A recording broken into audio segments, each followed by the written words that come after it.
I got a question from a friend that is a Zoho Deluge developer, and he was asking me how can he create a search criteria with multiple searches. Search on an email and a name and date and so on in one call. Now, this is not the way to do it, okay? You need to be a bit creative here. So the solution is like that. First of all, you're going to create a view in your CRM. Now, once you create the view with all the search criteria that you like, you will get a unique ID.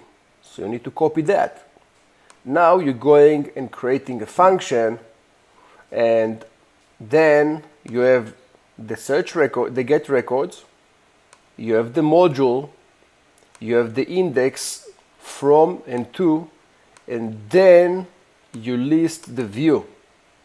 Now, whenever you list the view, you will get the results based on this specific view.